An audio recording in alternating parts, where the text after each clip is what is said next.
Selamat sore Pak Imran. Selamat sore, Mbak. Jadi bagaimana perkembangan penyidikan terkait juga dengan status 8 orang lain yang membantu tersangka merekayasa cerita itu?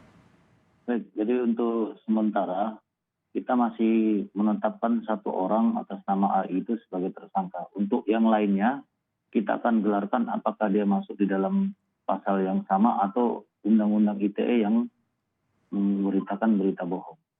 Mhm. Jadi masih akan gelar perkara. Pertanyaan kemudian kenapa tersangka yang menyebarkan dan juga membuat isu babi ngepet ini sampai harus ditahan, Pak Imran? Karena yang bersangkutan yang mempunyai ide yang pertama, yang mengatur semuanya skenario sampai dengan peran masing-masing dari 7 tersangka lainnya, yang calon tersangka lainnya. Pasal apa yang dilanggar Pak sampai harus ditahan? Karena kan penahanan juga ada syarat-syarat tertentu.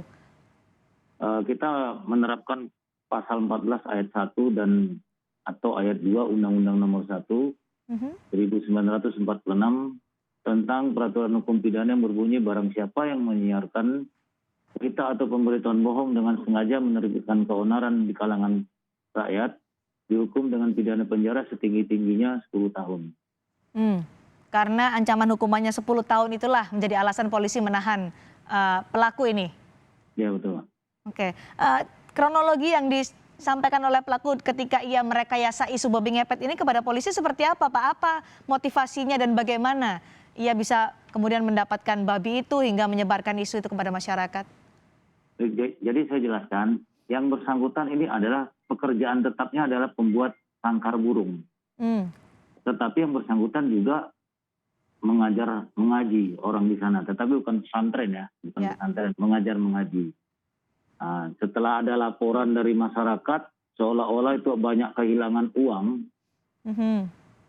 timbullah ide dengan teman-temannya yang 7 orang itu tadi membuat seolah cerita babi ngepet itu ada.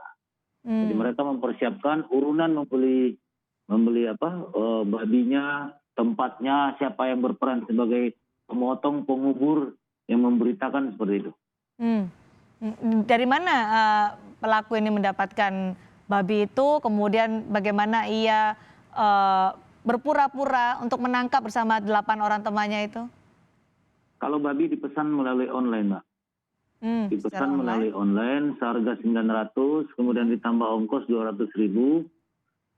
Kemudian babi itu setelah datang dimasukkan ke dalam kandang yang sudah dipersiapkan.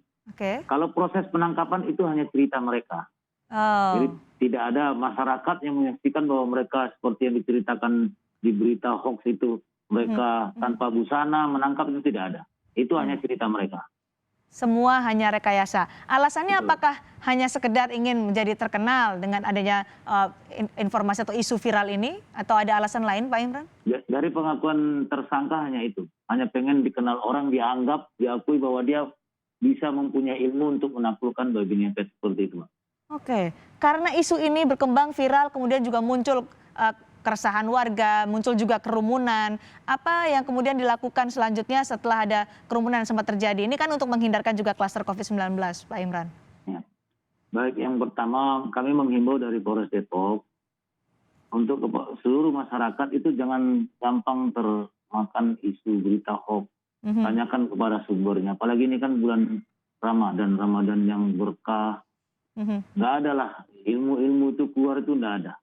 Jadi jangan gampang terpengaruh. Mari kita jadi warga negara yang cerdas. Mhm. Apa yang kemudian akan dilakukan oleh polisi terkait itu?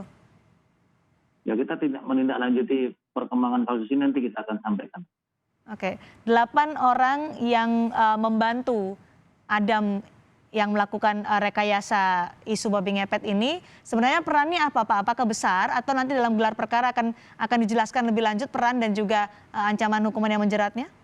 Ya nanti kita lihat dulu dari hasil gelar itu. Kan ada masing-masing perannya yang menceritakan seolah cerita itu benar. Dia Mhm. melihat, padahal dia tidak melihat, seperti itu. Mhm. Peran yang lainnya, Pak, karena masih ada 7 orang ya, 8 orang bekerja sama dengan pelaku ini.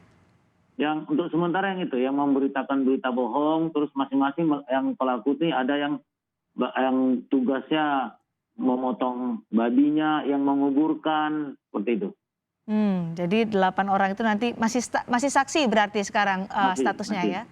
Oke, kemudian bagaimana dengan keamanan di sana Pak? Kan sempat mereka membuat isu bahwa ada orang yang sejumlah warga kehilangan uang setiap hari Senin dan Jumat malam.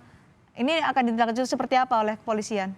Jadi setelah kasus ini terungkap, anggota Polsek mensosialisasikan bahwa itu berita bohong. Sampai detik ini situasi di sana terkendali, aman, berjalan seperti biasa. Masyarakat bagaimana soal tadi ada imbauan dari pihak kepolisian supaya tidak mempercayai hal mistis yang nantinya justru merugikan masyarakat, meningkatkan lagi kerumunan seperti kemarin?